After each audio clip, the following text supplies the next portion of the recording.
pensamento, no seu sentido mais profundo, é quase mágico.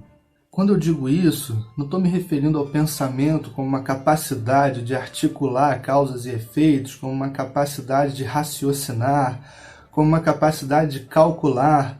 Quando eu falo em pensamento, também não estou falando dessa série de palavras e imagens que ficam o tempo todo passando pela nossa cabeça. Tipo, eu estou aqui agora gravando, depois eu vou falar com fulano, depois eu não sei, ver um negócio no telefone com um amigo meu. Eu também tenho que falar com a minha mãe sobre isso e aquilo, não sei o que. Lembra aquele dia quando a gente estava em tal lugar? Não, isso a gente chama de pensamento, esse fluxo constante de ideias, de palavras, de imagens que passam pela nossa cabeça o tempo todo. A gente chama isso de pensamento. Mas quando eu falo em pensamento, eu falo desse poder quase mágico, esse sim, de colocar as nossas próprias programações mentais em questão, de colocar tudo aquilo que nós acreditamos que somos, que devemos ser, que devemos pensar, colocar tudo isso em questão, suspender o poder que tudo isso tem para determinar o nosso pensamento e o nosso comportamento, nem que seja por um instante. O pensamento nessa dimensão que é questionadora, que é de colocar questões, esse estranhíssimo poder. Pensem bem, vocês têm uma máquina, nós temos uma máquina que tem o estranhíssimo poder de colocar questões, de se perguntar sobre o que está fazendo aqui e de colocar, e colocando questões, colocar em questão todas aquelas determinações que desde sempre já dizem o que nós devemos ser, como nós devemos pensar, como nós devemos agir. Colocar em questão as nossas próprias determinações, que ao mesmo tempo que nos limitam, nos dizem também quem nós somos, estabelecem para nós uma identidade pré-fabricada que passa a determinar rigidamente o nosso ser. Essa estranhíssima capacidade do pensamento, que é de colocar em questão, ela quebra os scripts pré-fabricados do teatro social. A gente está sempre no teatro social, está sempre representando papéis no teatro social. A gente nasce numa determinada família que, através de palavras, de exemplos, de gestos, de projeções afetivas, vai inscrevendo na gente, na nossa mente, no nosso corpo, maneiras de ver o mundo, de entender o mundo e determinações de quem nós queremos ser e de quem nós não queremos ser, do que nós devemos acreditar e em que nós não podemos acreditar, o que nós devemos pensar e como devemos agir. E aí a gente vai representando um papel de acordo com um script já mais ou menos pré-programado pela sociedade e, nesse caso, da família na qual nós nascemos, encarnado, esse script social encarnado numa determinada família.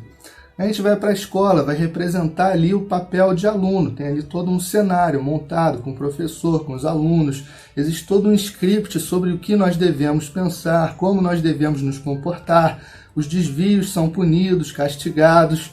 Aí a gente sai da escola e vai para um trabalho, no trabalho a mesma coisa, tem ali todo um regime de scripts do teatro social que a gente tem que representar de acordo com aqueles scripts. Olá, bom dia, tudo bem, como vai? Eu quero muito mesmo revisar esse contrato que não tem nada a ver comigo, muito obrigado. Aqui já assinei tudo, tal. Opa, o faturamento da empresa desse ano foi 1 trilhão, que beleza, estou muito satisfeito. Vamos ali depois trocar uma ideia sobre a vida e o mundo, blá, blá, blá, blá, blá. Teatro social. Teatro social. Aí vai para a religião, que por acaso é a religião vigente ali no tempo e no lugar que você nasceu, porque se tivesse nascido em outro tempo, em outro lugar, ia acreditar em outras coisas. Mas nasceu nesse tempo, nesse lugar, tem aquela religião que todo mundo acredita, a maioria das pessoas acredita, sua família acreditava, te ensinou a acreditar também. Aí chega na religião, já te dizem de onde você veio, qual o sentido da sua vida, qual é a moral estabelecida que você tem que seguir, quais são os desejos que você pode ter e não pode ter, quais são os pensamentos que você pode ter e você não pode ter.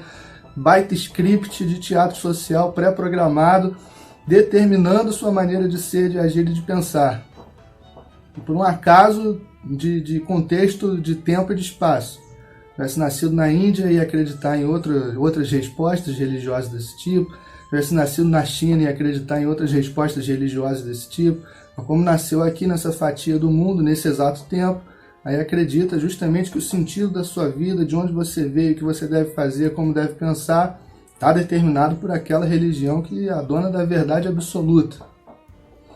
Aí vai para o partido político, chega no partido político, mais scripts de teatro social, dizendo quem você deve amar, quem você deve odiar, quem é o seu líder, quem é o seu inimigo, como você deve pensar, como deve agir, que tipo de valores deve defender, que tipo de valores não pode defender de jeito nenhum, que tipo de valores tem que atacar.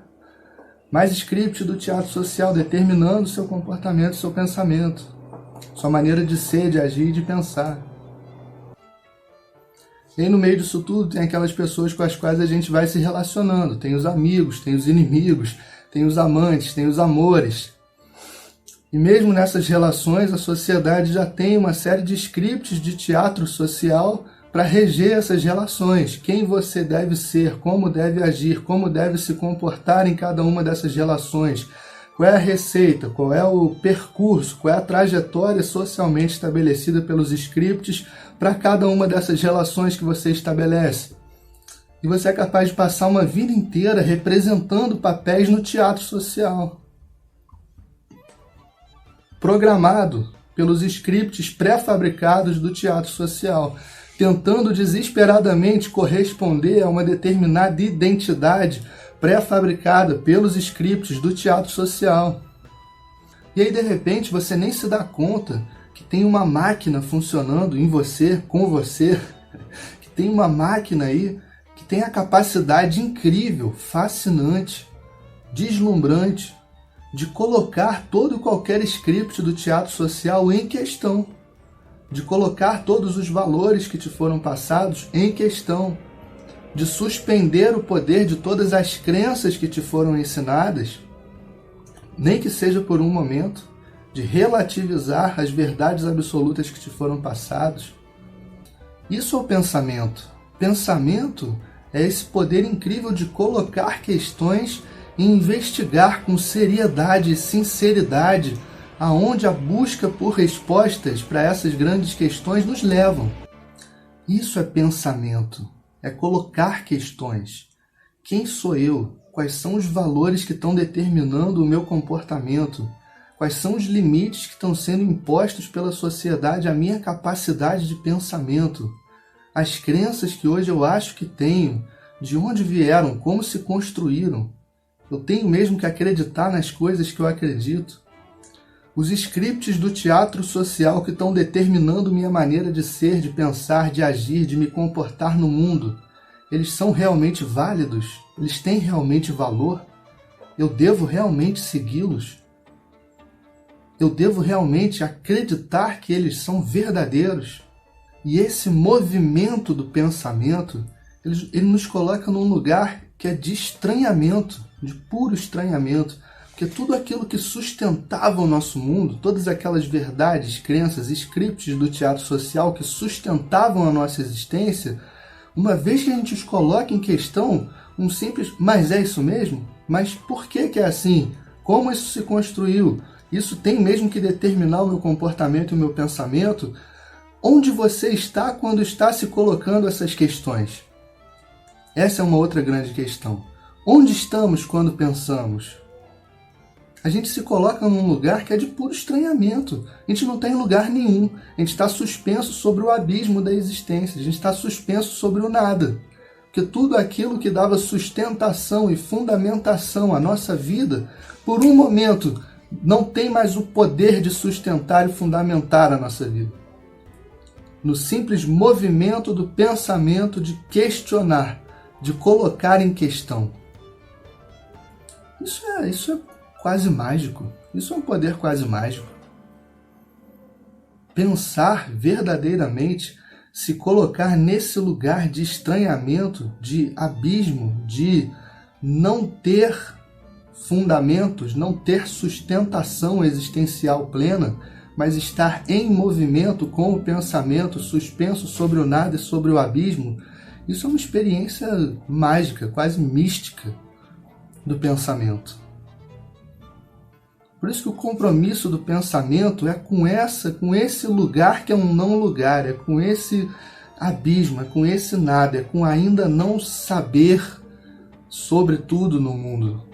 Pensamento não é simplesmente tomar posições ferrenhas na vida, tomar posições ferrenhas políticas, tomar posições ferrenhas religiosas, tomar posições ferrenhas sobre como deve ser o comportamento humano, posições ferrenhas morais nesse caso. Não, o compromisso do pensamento é com esse abalo, e mais que abalo, é com esse abismo, com esse nada que é capaz de colocar em questão todo e qualquer compromisso, todo e qualquer fundamento, toda e qualquer sustentação, seja ela religiosa, política ou moral. Por isso que pensar nos torna tão estranhos e, de certa maneira, nos faz encarar uma dimensão que é de solidão. Que, em geral, a gente está sempre reunido com muitos outros pelos scripts do teatro social que determinam como nós, como um grupo de nós, pessoas, nós, família, nós no trabalho, nós, alunos da escola, nós no partido político, nós da religião tal, devemos pensar, devemos agir, devemos nos comportar. Isso é sempre reunido por umas regras do script do teatro social que determinam que papel a gente deve representar e sempre representando em relação a muitos outros. Inclusive, muitas vezes, todo mundo representando mais ou menos o mesmo papel, mas ali, né, cada um na sua e cada um cobrando dos outros que se adequem melhor ainda àquele papel. A maioria dos grupos que a gente frequenta nos valoriza tanto mais quanto mais parecido com o script do teatro social que rege o comportamento e o padrão de pensamento e comportamento daquele grupo, a gente se parece. Quanto mais a gente corresponde ao script já pronto de como aquele grupo deve ser, ele deve se comportar, ele deve pensar. Em geral é assim. E aí, se você faz alguma coisa diferente, o pessoal do grupo, opa, mas peraí, como assim? Está desviando aqui do script do teatro social que rege a nossa convivência? Já com o pensamento é diferente. O pensamento é descompromissado, é descompromisso com os registros do teatro social, com os scripts do teatro social. Pensamento é movimento de desidentificação das identidades já prontas que foram construídas para nós no teatro social. Pensamento é colocar em questão tudo aquilo que a gente acredita que deve ser, agir, fazer, pensar. Que as companhias mais raras, as que eu mais valorizo, são aquelas que, ao invés de nos julgar tão melhores, quanto mais a gente corresponde a um determinado script do teatro social, quanto mais a gente corresponde a uma identidade que nos reúne como grupo, são aquelas raras companhias, raríssimas, que nos valorizam tão mais quanto mais singularidade a gente demonstra. Existem essas companhias, mas elas são raríssimas. São aquelas que nos valorizam tanto mais quanto mais a gente expressa nossa singularidade.